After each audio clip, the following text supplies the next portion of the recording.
2024 లేదా 25లో డిగ్రీ లేదా బీటెక్ చదివారా? సాఫ్ట్‌వేర్ జాబ్ కోసం ఎదురు చూస్తున్నారా? అయితే కోడ్ జ్ఞాన్ 100 డేస్ కోర్సులో చేరండి, జాబ్ సాధించండి.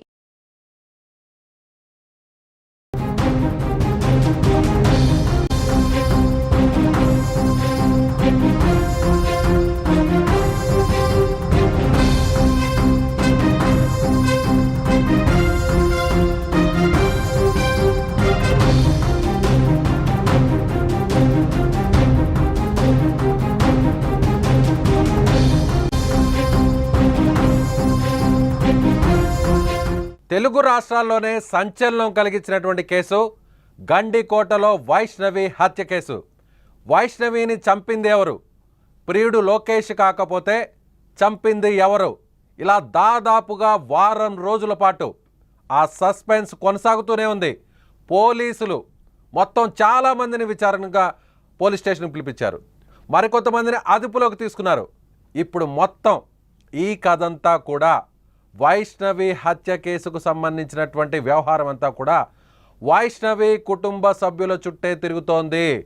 వైష్ణవి కుటుంబానికి సంబంధించినటువంటి వ్యక్తులను ఒక్కొక్కరిగా పోలీసులు అదుపులోకి తీసుకొని వాళ్ళ దగ్గరున్నటువంటి సమాచారంతో వాళ్లకు దొరికినటువంటి క్లూస్తో క్రాస్ చెక్ చేసుకుంటున్నారు.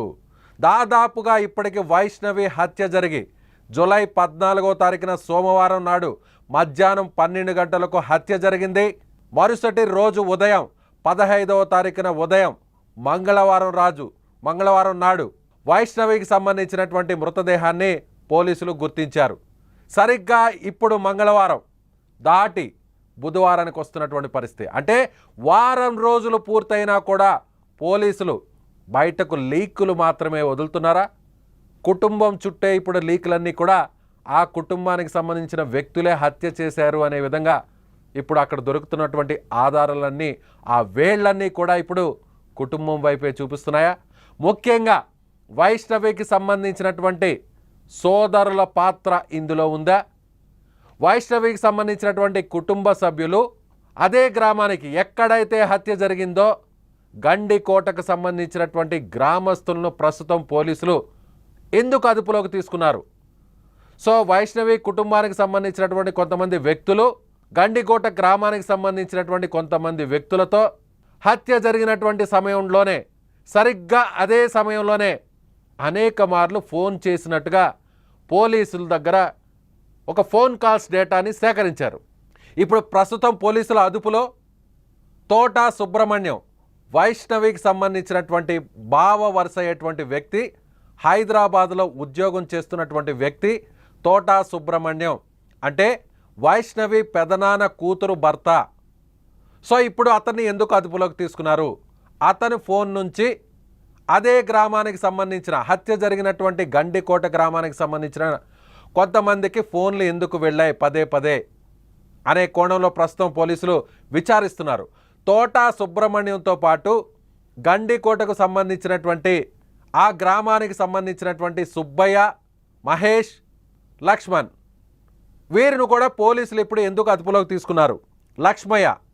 సో ఈ నలుగురు చుట్టూ ఇప్పుడంతా కూడా పోలీసులు ఇన్వెస్టిగేషన్ జరుపుతున్నారు. కీలకమైనటువంటి ఆధారాలను సేకరిస్తున్నారు. దాదాపుగా కేసు కొలిక్కి వస్తోంది అనేటువంటి భావిస్తున్న తరుణంలో మళ్ళీ పోలీసులు వేరే కొంతమందిని అదుపులోకి తీసుకుంటున్నారు.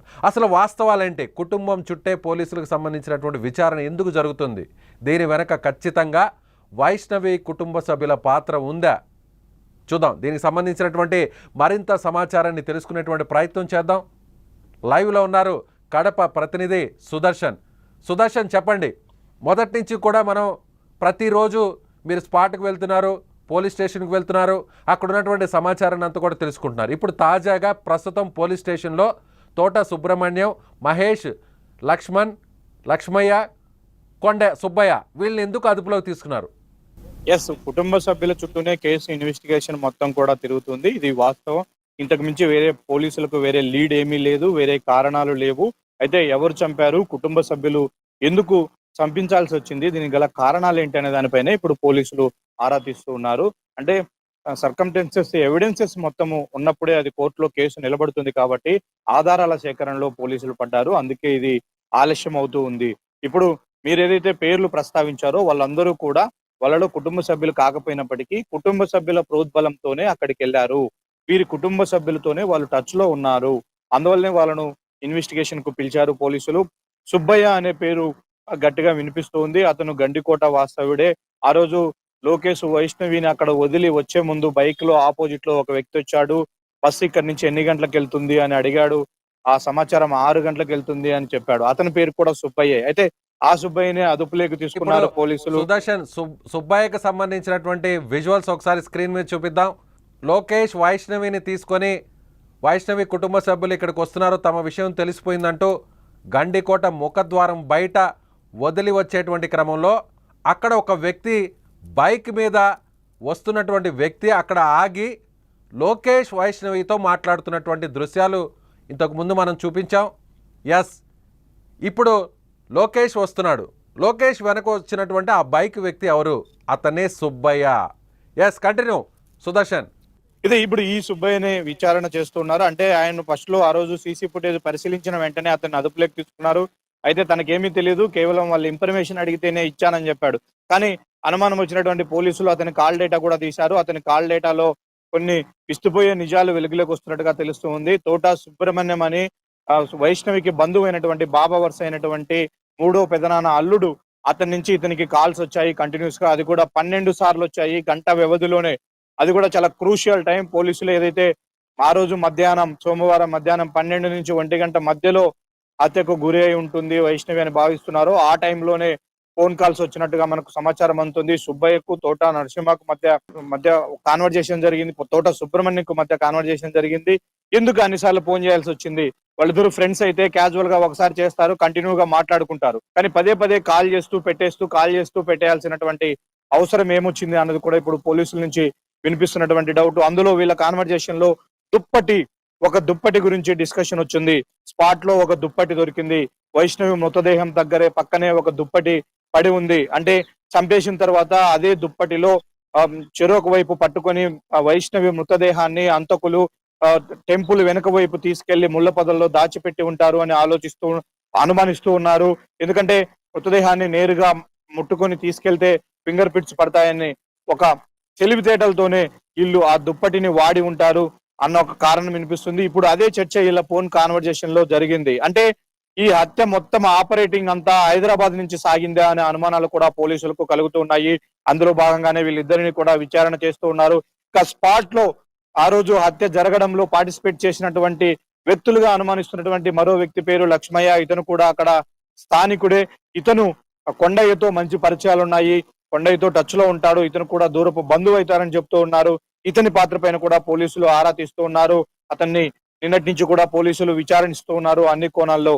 ఇక మరో వ్యక్తి మహేష్, ఇతను కూడా స్థానికుడే. ఇతని పాత్ర పైన కూడా పోలీసులు అనుమానం వ్యక్తం చేస్తున్నారు. అతన్ని కూడా విచారిస్తూ ఉన్నారు. బంధువులకు సంబంధించినటువంటి ఇష్యూ తప్ప వేరే ఏ ఇష్యూ లేదు.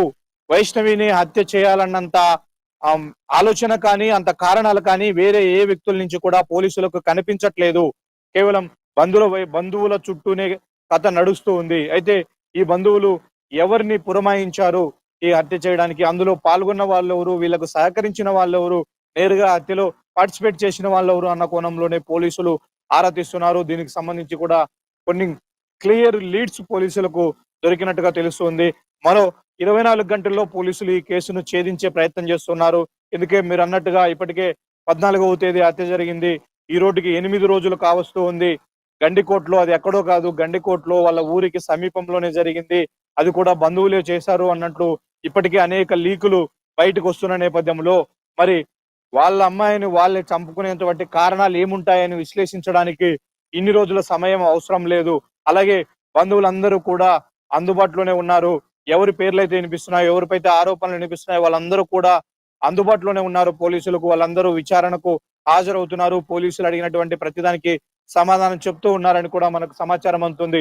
ఇప్పటికీ కూడా వైష్ణవి బ్రదర్స్ కానీ, వాళ్ళ తల్లిదండ్రులు కానీ, వాళ్ళ బంధువులందరూ కూడా అదే హనుమనగుత్తులోనే విలేజ్ లోనే ఉన్నారు. అక్కడ కూడా కొంతమంది పోలీసులను మఫ్టీలో కాపలా ఉంచారు అని సమాచారం అందుతూ ఉంది. కాబట్టి ఇంతమంది అందుబాటులో ఉన్నారు. ఇన్ని క్రూషియల్ ఎవిడెన్సెస్ కూడా వస్తూ ఉన్నాయి. కానీ కేసును నిర్ధారించడానికి, కొలిక్కి తేవడానికి పోలీసులు ఇంకా ఎందుకు తాస్తారం చేస్తున్నారు అన్న దానిపైన కూడా సర్వత్రా ఇప్పుడు ఒకంత విమర్శలు కూడా పోలీసులు దాని ఎదుర్కోవాల్సి ప్రకారమే వస్తుంది. పోలీసులు జాప్యం చేస్తున్నారా? పూర్తిగా డేటానంతా కూడా విశ్లేషించుకున్న తర్వాత సో పూర్తి స్థాయిలో ఏ ఒక్క చిన్న ఆధారాన్ని కూడా మిస్ చేసుకోకూడదు, ప్రతి విషయాన్ని కూడా డీటెయిల్డ్గా, ఇది సంచలనం కలిగించినటువంటి కేసు 2 తెలుగు రాష్ట్రాల్లో కూడా పెద్ద సంచలనంగా మారిపోయింది, ఒక సెన్సేషన్ మర్డర్గా మారిపోయింది వైష్ణవి హత్య కేసు.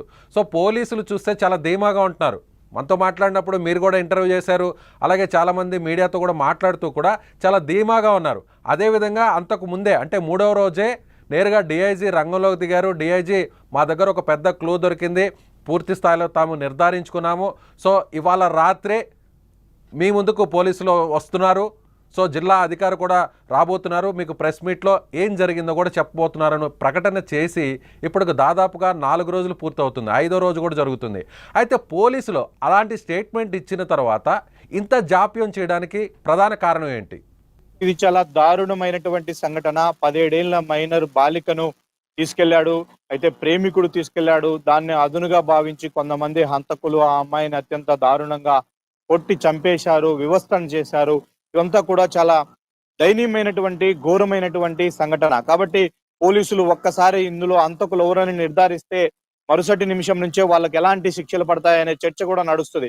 కాబట్టి అంతటి శిక్షలు పడాలి, అంత ఘోరంగా వాళ్లకు కఠిన శిక్షలు విధించాలి అంటే పోలీసులు సమర్పించేటువంటి ఎవిడెన్స్ మీదే ఆధారపడి ఉంటుంది. కాబట్టి ఇప్పుడు పోలీసులు ఆ ఎవిడెన్స్ సేకరణలోనే పడ్డారు. కేసును ఛేదించాము, పలాని వాళ్ళు హంతకులని తేలింది, నిందితులని తేలింది కాబట్టి అని చెప్పి పోలీసులు ఏదో ఒక ప్రెస్ మీట్ ద్వారా దీన్ని చేసుకుంటే సరిపోదు. కానీ వైష్ణవి హత్య కేసు అనేది ఇప్పుడు రాష్ట్ర వ్యాప్తంగా సంచలనం కలిగిస్తున్న నేపథ్యంలో రేపటి రోజున దానిపైన ప్రజలందరికీ కూడా ఫాలో అప్ ఉంటుంది. అంత దారుణంగా ఆ రోజు గండికోటలో ఒక అమ్మాయిని చంపేశారు, ఆ కేసులో ఎలాంటి జడ్జిమెంట్ వచ్చింది, హంతకులకు ఎలాంటి శిక్ష పడింది అనే కోణంలో కూడా భవిష్యత్తులో చర్చ జరిగే అవకాశం ఉంటుంది. వాటన్నిటి మీద కూడా పోలీసుల విచారణే ఆధారపడి ఉంది.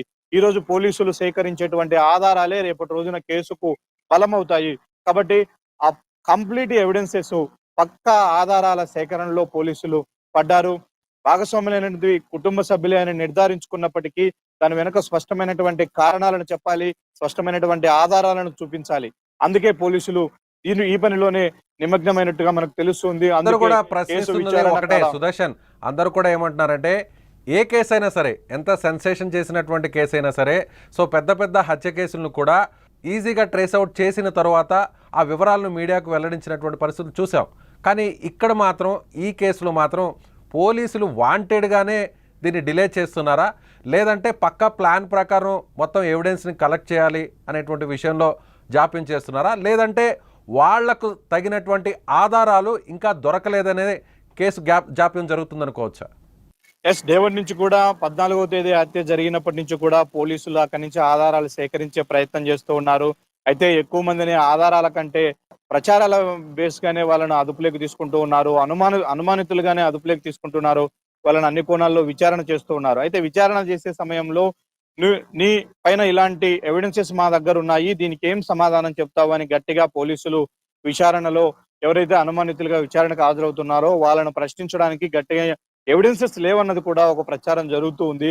ఎందుకంటే క్లూస్ టీమ్స్ కానీ, ఫోరెన్సిక్ టీమ్ కానీ, అలాగే ఇన్వెస్టిగేషన్ టీం నుంచి కానీ ఎలాంటి పురోగతి లభించట్లేదు. ఇప్పటికీ ఎలాంటి ఫింగర్ ప్రింట్స్ మ్యాచ్ అయ్యాయని కానీ, అలాగే డాగ్ స్క్వాడ్ ఏదన్నా కొంత ఏరియాను ఫైండ్ అవుట్ చేసిందని కానీ, అలాగే ఆ రోజు వైష్ణవి మృతదేహం పక్కన పడినటువంటి వస్తువులు కానీ, అలాగే మృతదేహం పైనటువంటి గాయాలు కానీ ఇవేవి కూడా పోలీసుల ఇన్వెస్టిగేషన్ కు అంతగా దోహదపడట్లేదు. కాకపోతే మోటివ్ ఏంటి అనే కోణంలోనే ఆలోచిస్తూ ఉన్నారు. ఎందుకంటే తీసుకెళ్లిన వ్యక్తి అసలు ఆ రోజు గండికోటకు వెళ్ళడానికి కారణమయ్యి ఆ సంఘటన అంతటికీ కారణమైనటువంటి వ్యక్తి లోకేష్ కు ఇందులో ప్రమేయం లేదు అని తెలిసిన తర్వాత నెక్స్ట్ ఎవరికి ఉంటుంది అనే ప్రమేయం అనే కోణంలో ఆలోచించినప్పుడు బంధువుల పేర్లు ఒక్కొక్కటిగా బయటకు వస్తున్నాయి. దానికి సంబంధించి కొన్ని లాజికల్ పాయింట్స్ కూడా పోలీసుల దగ్గర ఉన్నాయి. దాని రిలేటెడ్ ఎవిడెన్స్ కోసం పోలీసులు ఇప్పటికే సెర్చ్ చేస్తూ ఉన్నారు. వాళ్ళని విచారణ చేసిన క్రమంలో కొంత ఎవిడెన్సెస్ కూడా పోలీసులకు లభించాయి. ముఖ్యంగా లోకేష్ ఎందుకు తీసుకెళ్లాడు, ఎప్పుడు తీసుకెళ్లాడు, తీసుకెళ్లడానికి ముందే ఎవరికైనా మూడో వ్యక్తికి ఈ విషయం తెలుసా, అసలు మీ ప్రేమ పట్ల కుటుంబ సభ్యుల తీరు ఎలా ఉంది, వాళ్ళ గతంలో నిన్నేమైనా మందలించారా, కొట్టారా, నిన్నేమన్నా బెదిరించారా అనే కోణంలో కూడా లోకేష్ ఇచ్చినటువంటి వాంగ్మూలం కూడా చాలా కీలకంగా పోలీసులకు మారింది. దానిని ఆధారంగా చేసుకునే పోలీసులు ఎక్కువగా కుటుంబ సభ్యుల మీద ఫోకస్ చేశారు. వాళ్ళను అన్ని కోణాల్లో విచారిస్తున్నటువంటి పరిస్థితి కనిపిస్తుంది. అయితే మనం కూడా ఎస్పీ సుదర్శన్ కుటుంబ సభ్యుల్ని గతంలో ఇటీవల చూసాం. సో బ్రహ్మయ్యతో అదుపులోకి తీసుకొని బ్రహ్మయ్య దగ్గర స్టేట్మెంట్ రికార్డ్ చేశారు. ఎవరైతే చెన్నైకి వెళ్ళారు, సొంత అన్న వైష్ణవి సొంత అన్న చెన్నైకి వెళ్ళాడని భావిస్తున్నటువంటి వ్యక్తి బ్రహ్మయ్య. సో బ్రహ్మయ్య ప్రమేయం లేదు అంటే బ్రహ్మయ్య చెన్నైకి వెళ్ళాడు, ఖచ్చితంగా తమ దగ్గర ఆధారాలు ఉన్నాయని కూడా పోలీసులు చెప్తున్నారు. సో బ్రహ్మయ్యని పక్కన పెట్టిన తర్వాత సురేంద్రకు వచ్చారు, పెదనాన్న కొడుకు. సో అక్కడికి ఆ స్పాట్కి వెళ్ళినటువంటి సురేంద్రని విచారించిన తర్వాత సురేంద్రను కూడా పక్కన పెట్టారు. ఆ తర్వాత మరో సోదరుడు అయ్యేటువంటి కొండయ్య దగ్గరికి వెళ్ళారు, కొండయ్యను కూడా పక్కన పెట్టారు. ఇప్పుడు తాజాగా బావ వరుస అయ్యేటువంటి వ్యక్తి తోట సుబ్రహ్మణ్యుని, హైదరాబాద్కి సంబంధించిన వ్యక్తిని అతన్ని అదుపులోకి తీసుకున్నారు. అతనితో పాటు బయట వ్యక్తులు, ఇప్పుడు తొలిసారిగా కుటుంబం కాకుండా, కుటుంబ సభ్యులు కాకుండా, వారికి సంబంధించిన వ్యక్తులు కాకుండా బయట వ్యక్తులు, అంటే వీరికి పరిచయం ఉన్నటువంటి వ్యక్తులు, అక్కడ పక్కాగా క్లూస్ దొరికినటువంటి వ్యక్తులు, అంటే తోట సుబ్రహ్మణ్యం అనే వ్యక్తి దగ్గర నుంచి బయట వ్యక్తులకు ఫోన్ కాల్స్ పదే వెళ్ళాయి. మీరు చెప్తున్నట్టుగా దుప్పటి అనేటువంటి విషయాన్ని కూడా ఆ ఫోన్లో మాట్లాడుకున్నారు అనేటువంటి సమాచారం కూడా బయటకు వస్తుంది. అంటే ఇప్పుడు బయట వ్యక్తులు ఎవరైతే లక్ష్మయ్య, మహేష్, సుబ్బయ్య ఈ ముగ్గురిని అదుపులో తీసుకున్నారు కాబట్టి ఇప్పుడు కేసు ఒక కొలిక్కి వస్తుందా? వాళ్ళ స్టైల్లో, పోలీసుల స్టైల్లో వీళ్ళని విచారిస్తే మొత్తం వ్యవహారం అంతా కూడా బయటపడే అవకాశం ఉందంటారా? బయట వ్యక్తులు వీళ్ళు పోలీసుల అదుపులో ఉన్నారు, కానీ వీళ్ళకి మోటివ్ మాత్రం పేరెంట్సే. ఇక్కడ బంధువుల నుంచే వచ్చింది, వాళ్ళ వైష్ణవి బంధువులే వీళ్ళను పురమాయించారు అన్నది టాకు. ఆ కోణంలోనే వాళ్లకు వీళ్లకు మధ్య జరిగినటువంటి కాన్వర్జేషన్ ఆధారంగానే వాళ్ళను తీసుకొచ్చారు. కాకపోతే లాస్ట్ ఛాన్స్ పోలీసులకు కుటుంబ సభ్యులను అదుపులోకి తీసుకోవడం, ఆ ప్రయారిటీనే పోలీసులు ఫాలో అవుతూ ఉన్నారు. ఎందుకంటే పక్కా ఎవిడెన్సెస్ దొరికిన తర్వాతే సుదర్శన్, కుటుంబ సభ్యులంటే సోదరులేనా లేదంటే వేరే ఇంకెవరైనా కీలక వ్యక్తులు ఉండే అవకాశం ఉందంటారా? వైష్ణవి తల్లి దగ్గర నుంచి, సోదరుల దగ్గర నుంచి, వాళ్ళ బంధువులు అందరిపైన కూడా పోలీసులు ఒకే అనుమానం వ్యక్తం చేస్తూ ఉన్నారు. ఎందుకంటే ఒకసారి బయటికి సమాచారం లీక్ అయిన తర్వాత వాళ్ళు గండికోటకు వెళుతున్నారా అని వాళ్ళ బంధువుల్లో ఒకరికి తెలిసిన తర్వాత ఖచ్చితంగా అందరికీ తెలిసే ఉంటుంది. అయితే ఆ రోజు లోకేష్ తో వెళ్ళింది తన అమ్మాయి, దాన్ని దండించి తీసుకురావడానికి, అమ్మాయిని మందలించి తీసుకురావడానికి వెళ్ళారు అన్నది ఇక్కడ ఎక్కడా కూడా నిర్ధారణ కావట్లేదు. పూర్తిగా దొరికితే లోకేష్ ను కూడా అక్కడే హతమార్చాలన్న కోణంలోనే ఈ స్కెచ్ అంతా కూడా నడిచింది. కాబట్టి పోలీసులు ఆ కోణంలోనే విచారణ చేస్తూ ఉన్నారు. కాబట్టి ఖచ్చితంగా కుటుంబ సభ్యుల్లో ఎవరి పాత్ర ఎంత అనేది నిర్ధారించాలి అంటే పార్టిసిపేట్ చేసిన వాళ్ళ గురించి ఖచ్చితంగా వాళ్ళ నుంచే సమాచారం రాబట్టాలి. మాకు ఫలాని వ్యక్తి పురమాయించాడు ఈ పనిని, ఫలాని వ్యక్తి మాతో టచ్ లో ఉండి ఇక్కడికి వెళ్ళండి, ఇన్ని గంటలకు అక్కడికి వెళ్ళండి, ఇలా చేయండి అని చెప్తేనే మేము చేశాము అన్నట్టు ఎవరైతే పార్టిసిపేట్ చేశారో హత్యలో వాళ్ళు ఇచ్చేటువంటి వాంగ్మూలం ఆధారంగానే, వాళ్ళు ఇచ్చేటువంటి సమాచారం ఆధారంగానే కుటుంబ సభ్యులను బాధ్యులను చేయడం జరుగుతూ ఉంది. కాబట్టి ముందు వాళ్ళ నుంచి ఇన్ఫర్మేషన్ రాబట్టాలన్నదే పోలీసుల ప్రయత్నంగా కనిపిస్తోంది. అదుపులోకి తీసుకున్న వ్యక్తులకు డైరెక్ట్ కాంటాక్ట్ ఉందనుకోవచ్చా? ఇప్పుడు జరిగినటువంటి మర్డర్ ఇష్యూలో డైరెక్ట్ కాంటాక్ట్ ఉండే అవకాశం ఉన్నట్టుగా పోలీసులు భావిస్తున్నారా వాళ్ళకి దొరికినటువంటి క్లూస్ చూస్తే? వీళ్ళే స్థానికంగా ఉన్నటువంటి గండికోట గ్రామస్తుల్లో కొంతమంది అయినటువంటి వీళ్ళ సహకారంతోనే అది చేయగలిగారు. అందుకే అంత పక్కాగా చేయగలిగారు. అక్కడి నుంచి వెళ్ళిపోవడానికి వీళ్ళకే సరైన మార్గాలు ఉన్నాయి. వీళ్ళకు మాత్రమే గండికోటలో అణువణువు తెలుసు, ఎక్కడ సీసీ ఫుటేజ్ ఉంది, ఎక్కడ లేదు, ఎక్కడ మృతదేహాన్ని దాచిపెడితే ఎక్కువ రోజులు కనిపెట్టలేరు అనే విషయం కంప్లీట్ గా గండికోట పైన పూర్తిగా అవగాహన ఉన్న వ్యక్తులే ఈ హత్యలో పాల్గొన్నారు అని మొదటి నుంచి కూడా అందరూ భావిస్తూ ఉన్నారు. ఆ కోణంలోనే అక్కడ గండికోట గ్రామస్తులను కొంతమందిని పోలీసులు అనుమానించి విచారణ చేస్తూ ఉన్నారు. కాబట్టి వీళ్ళ పాత్ర ఉంది, నేరుగా వీళ్ళు పార్టిసిపేట్ చేశారన్న కోణంలోనే విచారణ జరుగుతూ ఉంది. అయితే వాళ్ళ నుంచి వస్తున్నటువంటి సమాచారం కానీ, పోలీసులు వాళ్ళకి సంబంధించి సేకరించినటువంటి ఎవిడెన్సెస్ కానీ టాలీ అయిన తర్వాతే దానిపైన నిర్ధారణకు వచ్చే అవకాశాలు కనిపిస్తున్నాయి. అయితే అధికారికంగా పోలీసులు విచారిస్తున్నాము, ఆధారాలన్నీ కూడా వచ్చిన తర్వాతే వాస్తవాలన్నీ కూడా వెలుగులోకి వస్తాయని చెప్తున్నారు. కానీ అనధికారికంగా పోలీసుల దగ్గర నుంచి ఎలాంటి సమాచారం వస్తుంది? సో మొదటి నుంచి లీకులన్నీ కూడా వస్తున్నాయి, కుటుంబం చుట్టే ఆ లీకులన్నీ కూడా తిరుగుతున్నాయి. సో కుటుంబానికి సంబంధించిన వ్యక్తులే ఈ హత్య చేసి ఉంటారు అనేటువంటి అనుమానాల్ని మొత్తం అందరికీ కలిగించేలా ప్రస్తుతం అంతా కూడా విచారణ జరుగుతుంది. ముఖ్యంగా దీనికి కారణం ఎవడైతే ప్రియుడు చంపాడని అందరూ భావించారో, అఘాయిత్యం చేసి మరి అంటే అత్యాచారం, లైంగిక దాడి చేసి మరి చంపి ఉంటాడు, లోకేష్ అక్కడికి తీసుకువెళ్ళి చంపి ఉంటాడు అని అందరూ భావించినట్లుగానే సో ఈ కేసు కూడా అలాగే క్లోజ్ అవుతుందని అనుకున్నారు అందరూ. కానీ పోలీసులే దీనికి ఒక పెద్ద ట్విస్ట్ ఇచ్చారు. పోలీసులే లోకేష్కి ఈ హత్యకు సంబంధం లేదు, సో లోకేష్ ఈ హత్య చేయలేదు, అలాగే అత్యాచారం కూడా చేయలేదు. వాళ్ళ తల్లి నేరుగా మాట్లాడింది మీడియాతో. సో మనతో కూడా మాట్లాడింది ఎవరైతే వైష్ణవి తల్లి. ఖచ్చితంగా తమ అమ్మాయి మీద అత్యాచారం చేశారు, ఒకరు కాదు వెనక కూడా వేరే ఇద్దరు బైక్ మీద వెళ్తున్నారు, ఇది గ్యాంగ్ రేప్ చేసి మరీ చంపేశారంటూ కూడా వాళ్ళ తల్లి ఆరోపించింది. ఆ వెంటనే పోలీసులు నేరుగా మీడియా ముందుకు వచ్చి ఇది ఎక్కడా అత్యాచారం జరగలేదు, లైంగిక దాడి అసలే జరగలేదు, లోకేష్ అసలు ఈ హత్యలోనే పాల్గొనలేదు అంటూ కూడా లోకేష్ అక్కడ డ్రాప్ చేసి బయటకు వస్తున్నటువంటి సీసీటీవీ ఫుటేజ్ కూడా బయటకు లీక్ అయింది. సో దీని అంతా కూడా చూస్తే ఇప్పుడు ఫ్యామిలీ చుట్టే తిరుగుతుందనుకోవచ్చా పోలీసుల దర్యాప్తు. కానీ సో ఎండ్ అసలు ఎక్కడికి వచ్చి ఆగే అవకాశం ఉంది, అది కూడా ఎప్పటిలోపు ఈ విచారణ పూర్తయ్యే అవకాశం ఉంది. పోలీసులు ఎప్పుడు మొత్తం వాస్తవాలన్నీ కూడా బయటపెట్టే ఛాన్స్ ఉంది అంటారు. పోలీసుల మీద కూడా ఒత్తిడి వస్తుంది. ఇప్పటికే విచారణ కూడా కొలిక్కి వచ్చింది, పూర్తిగా చివరి దశకు వచ్చింది. రేపు సాయంత్రం లోపు పోలీసులు అధికారికంగా ప్రెస్ మీట్ పెట్టే అవకాశాలు అయితే కనిపిస్తున్నాయి. మీరు అన్నట్టు ఎలిమినేషన్ రౌండ్ కొనసాగుతుంది. ఇప్పుడు ఎవరి మీద అయితే అనుమానాలు ఉన్నాయో వీళ్ళు అవునా కాదా, వీళ్ళు ఎలిమినేట్ కాకపోతే నెక్స్ట్ ఎవరు అనే కోణంలోనే జరుగుతుంది. ఫస్ట్ సీసీ ఫుటేజ్ అనాలిసిస్ చేశారు, తర్వాత ఆ రోజు గండికోటకు వచ్చిన వాళ్ళందరి కాల్ డేటాను తీసేశారు. అది అయిపోయిన తర్వాతే కుటుంబ సభ్యుల కోణంలో విచారించారు. కుటుంబ సభ్యులను ఒక్కొక్కరిని పిలిచారు. నీకెందుకు అవకాశం ఉంది, నువ్వెందుకు అక్కడికి వెళ్లాల్సి వచ్చింది, నువ్వెందుకు ఫోన్ మాట్లాడాల్సి వచ్చింది, మీకు వైష్ణవికి ఉన్నటువంటి ఎలాంటి రిలేషన్ ఉండేది అని వచ్చింది. తర్వాత వాళ్ళ తల్లిని కూడా విచారించారు. ఆమె అసలు మీ అమ్మాయి విషయంలో మీకున్నటువంటి అభిప్రాయం ఏంది, ఎందుకు మీరు ఏ విషయం తెలియకుండానే అన్ని ఆరోపణలు చేయాల్సి వచ్చింది, అత్యాచారం జరిగింది ఇది అని అట్లా ఒక్కొక్కరిని కూడా ప్రశ్నిస్తూ ఉన్నారు. వాళ్ళ ప్రశ్నల సందర్భంలో ఒక్కొక్కరిని కూడా వీళ్ళకు అవకాశం లేదు, వీళ్ళు పార్టిసిపేట్ చేసి ఉండకపోవచ్చు అన్న అనుమానాలు వచ్చిన వాళ్ళందరినీ ఒక్కొక్కరిని ఎలిమినేట్ చేస్తూ వస్తూ ఉన్నారు. ఫైనల్ గా దొరికినటువంటి క్లూ ప్రకారము ఎవరైతే అనుమానం వ్యక్తం చేస్తున్నారో, ముఖ్యంగా సోదరుల పైన అనుమానం కలుగుతుంది, వాళ్ళ రిలేటెడ్ గానే వాళ్ళతో కాన్వర్జేషన్ చేసిన వాళ్ళు కావచ్చు, అలాగే పార్టిసిపేట్ చేసిన వాళ్ళను వాళ్ళ ఆధారంగానే గుర్తించే పనిలో ఇప్పుడు పోలీసులు పడ్డారు. ఇది అక్కడ కడప ప్రతినిధి సుదర్శన్ చెప్తున్నట్టుగా ఖచ్చితంగా ఇది పరువు హత్యే. లోకేష్ ప్రియుడు మానభంగం చేసి హత్య చేయలేదు కాబట్టి ఆ అవకాశం ఎవరికి ఉంటుంది, హత్య చేయాల్సినటువంటి అవసరం ఎవరికి ఉంటుంది అనేటువంటి కోణంలో దర్యాప్తును ప్రారంభించారు. పోలీసులు కూడా కీలకమైనటువంటి ఆధారాలు అయితే లభించాయి. కానీ పూర్తి స్థాయిలో హత్య చేసినటువంటి వ్యక్తులు ఎవరైతే ఉన్నారో వాళ్ళని అదుపులోకి తీసుకున్న తర్వాత, వాళ్ళ దగ్గర నుంచి సమాచారాన్ని పూర్తిగా రాబట్టిన తర్వాత, వాళ్ళ స్టేట్మెంట్స్ ఎస్ మేమే హత్య చేశాము అని వాళ్ళ దగ్గర నుంచి ఆ స్టేట్మెంట్స్ని రికార్డ్ చేసిన తర్వాత అప్పుడు సూత్రధారులని తెర మీదకు తీసుకురావాలి. అప్పుడే వాళ్ళని మరొక్కసారి అదుపులోకి తీసుకొని తమ స్టైల్లో విచారిస్తే వెనక్కున్నటువంటి మొత్తం కథంతా కూడా బయటకు వస్తుందనేటువంటి ఉద్దేశంతోనే పోలీసులు చాలా వ్యూహాత్మకంగా కాస్త జాప్యం జరిగినా కూడా ఆలోచిస్తున్నారా అనేది మరోవైపు ఆలోచిస్తున్నటువంటి ప్రశ్న. కానీ మరోవైపు ప్రజా సంఘాలు, రాజకీయ పక్షాలు, మేధావులు, అన్నిటికంటే గ్రామస్తులు అందరూ కూడా ఒకటే అంటున్నారు, ఇన్ని రోజులేంటి, దాదాపు 8 రోజులు అవుతుంటే ఇంత సమయం ఎందుకు తీసుకుంటున్నారు పోలీసులు?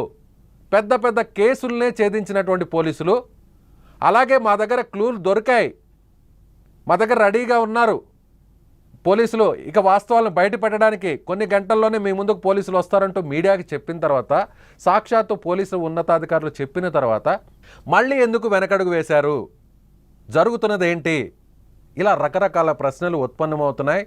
పోలీసులు వీటికి ఏం సమాధానం చెప్తారు అనేటువంటి డిమాండ్ కూడా వినిపిస్తుంది. మరోవైపు అందరూ కూడా గ్రామంలో కావచ్చు, ఆ ప్రాంతంలో కావచ్చు, ప్రజా సంఘాల వాళ్ళందరూ కూడా ఆందోళన చేస్తున్నారు. దానికి సంబంధించినటువంటి విజువల్స్ కూడా మనం చూస్తున్నాం. ఖచ్చితంగా పోలీసులు విచారణ పూర్తి చేయాలి. సంచలనంగా మారినటువంటి ఈ కేసు వాస్తవాలు ఎప్పుడు బయటకు వస్తాయి?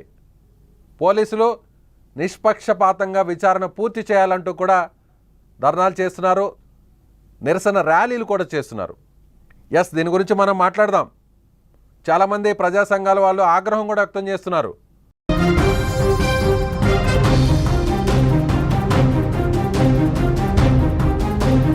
పోలీసులు కావాలనే జాప్యం చేస్తున్నారా, లేదంటే ఆధారాలు విశ్లేషించుకుంటూ ఒక్కొక్క ఆధారాన్ని మ్యాచ్ చేసుకుంటే సరిపోలకపోవడంతో, ఎక్కడా కూడా మ్యాచ్ కాకపోవడంతోనే జాప్యం జరుగుతుంది. లేదంటే ఇది పరువు హత్యే కాబట్టి పరువు హత్య అని తాము ఖచ్చితంగా నమ్ముతున్నాం, పరువు హత్యకు సంబంధించినటువంటి పూర్తి స్థాయి ఆధారాలు తమ వద్దే ఉన్నాయి, అయితే సూత్రధారులు ఎవరో తమకు తెలుసు, పాత్రధారులు దొరికిన తర్వాతే పాత్రధారుల్ని పూర్తిగా అదుపులోకి తీసుకొని వాళ్ళ దగ్గర నుంచి వాస్తవాలన్నీ కూడా బయట పెట్టే విధంగా పోలీసులు ఇప్పుడు తమ వ్యూహాన్ని మార్చుకుంటున్నారు.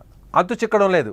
పోలీసులు తమ దగ్గర ఒక పెద్ద క్లూ ఇన్ఫర్మేషన్ ఉంది, ఒక పెద్ద సమాచారాన్ని డేటానంతా కూడా మేము సేకరించాం, వాస్తవాలన్నీ కూడా మా దగ్గర ఉన్నాయి, త్వరలోనే మీకు వివరించబోతున్నాం, ప్రెస్ మీట్ ముందుకు రాబోతున్నారంటూ ప్రకటించిన తర్వాత మళ్ళీ ఎందుకు పోలీసులు యూటర్న్ తీసుకున్నారు?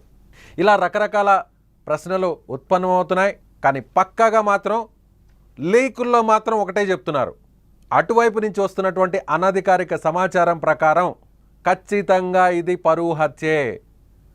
లోకేష్ మాత్రం ఈ హత్య చేయలేదు, లోకేష్ మానభంగం చేయలేదు, ఎక్కడా లైంగిక దాడి జరగలేదు. అదేవిధంగా గండికోటకు వచ్చినటువంటి బయట వ్యక్తులు పర్యాటకులు ఏమైనా వైష్ణవిని ఒత్తిడి చేసి లైంగిక దాడి జరిగేటువంటి ప్రయత్నం చేశారా? అందులో భాగంగానే ఆమె అక్కడి నుంచి తప్పించుకునేటువంటి క్రమంలో బయట వ్యక్తులు ఎవరైనా హత్య చేసే ఉంటారనేటువంటి కోణంలో కూడా విచారణ చేశారు. అక్కడ కూడా పోలీసులకు ఎలాంటి క్లూస్ దొరకలేదు అనేది అనధికారిక సమాచారం. కానీ ఇప్పుడు పోలీసులు ఆలోచిస్తున్నదంతా ఒకటే, కుటుంబం వైపే వీళ్ళన్నీ చూపిస్తున్నాయి కాబట్టి తమ దగ్గర ఉన్నటువంటి సమాచారం, ఫోన్ కాల్స్, సీసీటీవీ ఫుటేజ్, స్థానికులు ఇచ్చినటువంటి సమాచారం, తమ దగ్గర ఉన్నటువంటి ఆధారాలు, అన్నిటికంటే ముఖ్యంగా చంపిన వ్యక్తులు బయట వారెవరూ కాదు. ఎందుకంటే ఆ ఊరు మీద పూర్తిగా సమగ్ర అవగాహన ఉన్నవాళ్లే, అణువు తెలిసిన వ్యక్తులే ఈ హత్యని ఇంత పక్కాగా ప్లాన్ చేసి ఉంటారు అనేది పోలీసులు భావిస్తున్నారు. అందుకే హత్య చేసిన వ్యక్తులకు సంబంధించినటువంటి వివరాలు ఎక్కడా కూడా పోలీసులు బయటకు చెప్పట్లేదు. వైష్ణవికి సంబంధించినటువంటి రక్త సంబంధికులు పాత్ర ఇందులో ఉంది అనేటువంటి బలంగా భావిస్తున్నారు కాబట్టి ఆ అనుమానాన్ని వాళ్ళ దగ్గరున్నటువంటి ఆధారాలను బట్టి పోలీసులు అందుకే పూర్తి డేటాతో ఏ చిన్న ఆధారాన్ని వదిలిపెట్టకుండా ఖచ్చితంగా ఈ కేసు అరెస్టు చేసిన తర్వాత కూడా కోర్టులో నిలబడాలంటే సాక్ష్యాలన్నీ కూడా పూర్తి స్థాయిలో ఉండాలి కాబట్టి, సంచలనం కలిగించినటువంటి కేసు కాబట్టి, అందులోనూ కుటుంబ సభ్యుల పాత్ర ఉందంటే పక్కా ఆధారాలను పోలీసులు చూపించాల్సిందే. అనుమానాలు వేరు, ఆధారాలు వేరు. కాబట్టి ఆధారాలతో నిరూపిస్తేనే ఈ కేసు నిలబడుతుంది, వైష్ణవి మృతికి న్యాయం జరుగుతుంది, వైష్ణవి హత్యకు సరైనటువంటి తీర్పు వస్తుంది అనేటువంటి ఉద్దేశంతోనే పోలీసులు ఇప్పుడు పక్కా ప్లాన్ ప్రకారమే విచారణను కొనసాగిస్తున్నట్లుగా మనం భావించవచ్చు. చూద్దాం, మా ప్రతినిధి సుదర్శన్ చెప్పిన దాని ప్రకారం, అక్కడ స్థానికంగా వస్తున్నటువంటి అనధికారిక సమాచారం ప్రకారం మరికొన్ని గంటల్లోనే ఈ కేసుకు ముగింపు పలకబోతున్నారు పోలీసులు. మరికొన్ని గంటల్లోనే గండికోట రహస్యం వేడనుంది. మరికొన్ని గంటల్లోనే గండికోట రహస్యం, వైష్ణవి హత్య కేసుకు సంబంధించినటువంటి హంతకులు వివరాలను పోలీసులు బయట పెట్టబోతున్నారు. ఎస్, రేపు దీని మీద రేపు మీడియాకు ముందుకు రాబోతున్నారు అనేటువంటి అనధికారిక సమాచారం వస్తుంది. చూద్దాం దీని వెనక ఎవరున్నారో, ఎవరి పాత్ర ఉందో. ఖచ్చితంగా అందరూ భావిస్తున్నట్టుగా, పోలీసులు కూడా అనుమానిస్తున్నట్టుగా, పోలీసులు విచారణ చేస్తున్నటువంటి కోణాన్ని బట్టి చూస్తే కూడా ఇది పరువు హత్య అని అందరూ భావిస్తున్నట్టుగా ఇందులో కుటుంబ సభ్యుల పాత్ర ఉందో లేదో అనేది పోలీసులు మరికొన్ని గంటల్లో తేల్చబోతున్నారు. కాబట్టి వాస్తవాలన్నీ కూడా బయటకు వచ్చే అవకాశం ఉంది. మీరేమనుకుంటున్నారు? పోలీసులు జాప్యం చేయడానికి వెనకున్నటువంటి బలమైన కారణాలు ఏంటి? పోలీసుల విచారణ అంతా కూడా పరువు హత్య కోణంలోనే సాగిస్తున్నారు కాబట్టి దీని వెనకున్న వారిని ఖచ్చితంగా బయట పెట్టాలి. పూర్తి స్థాయిలో ఆధారాలను సేకరించిన తర్వాతే, పాత్రదారులని పట్టుకున్న తర్వాతే సూత్రధారులను బయట పెట్టాలనేటువంటి కోణంతోనే పోలీసులు ఇప్పుడు జాప్యం చేస్తున్నారా? మీరు కూడా దాన్నే నమ్ముతున్నారా? మీ అభిప్రాయాన్ని ఖచ్చితంగా కామెంట్ బాక్స్లో తెలియచేయండి.